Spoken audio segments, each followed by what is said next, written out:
Welcome to The Explainer. We're all about breaking down big ideas from some of the most compelling sources out there. So today we are jumping right into the Gospel of John to tackle that very question. We're going to unpack one of the biggest, most significant concepts in all of Christian theology. And believe it or not, it all comes from just a handful of really powerful verses. All right, so here's our game plan. First, we'll look at the eternal word. Then we'll get into the creative word. After that, we'll explore the life-giving word, and finally, we'll wrap up with the incarnate word. Basically, we're going to figure out who this word is, what he did, what he's all about, and why it all culminates in a moment that literally changed everything. Okay, let's kick things off. We're starting at the very beginning. And that phrasing, in the beginning, that's no accident. It's meant to take you all the way back to the first words of the Bible, in Genesis. So right away, you know we're dealing with something absolutely foundational to, well, everything. Wow, okay, this first verse is just loaded. It drops this central figure on us called the Word. And right off the bat, it makes three huge claims. First, the Word was there from the get-go, eternally. Second, the Word was with God, suggesting a relationship. And third, the Word was God. So with God and is God. Let that sink in. So the actual Greek word used here is logos. And you have to understand, this wasn't just some random word. To the people hearing this for the first time, both Greeks and Jews, logos was a massive concept. It was like the divine reason, the very blueprint of the cosmos. So when the author calls this person the logos, man, that is a huge, huge statement about who he is. And then, just in case you missed it, the text hits you with it again. He was with God in the beginning. This isn't just saying they were in the same room. It's talking about a real, living relationship, a fellowship. And this is where that incredible paradox comes in. How can someone be with God and at the same time be God?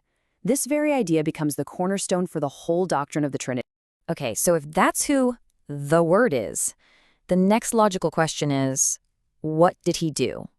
And what's so cool is that his identity is totally tied up in his role as the creator. And the text couldn't be clearer on this. It says, through him, all things were made. The Word wasn't just sitting on the sidelines watching.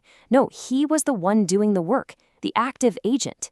Literally everything that exists, everything you can see and all the stuff you can't, was made through him, period.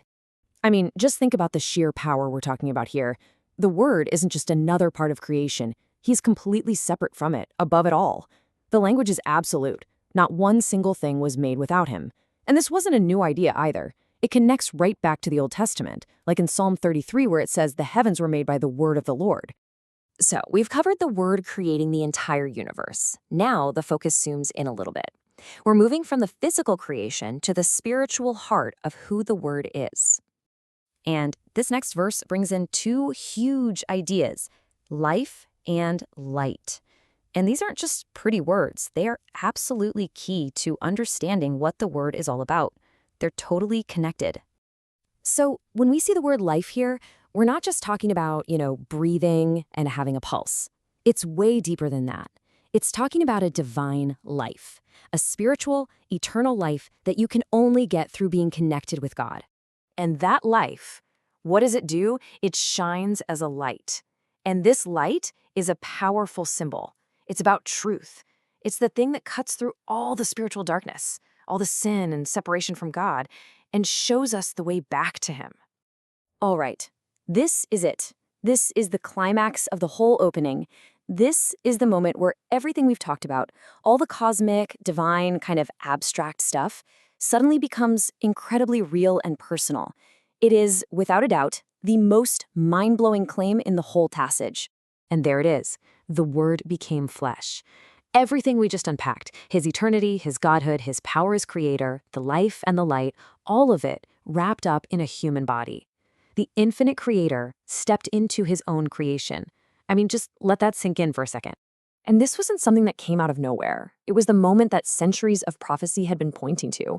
Think about it. The prophet Isaiah talked about a child named Emmanuel, which literally means God with us.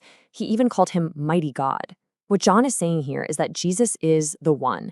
He is the fulfillment of all those promises.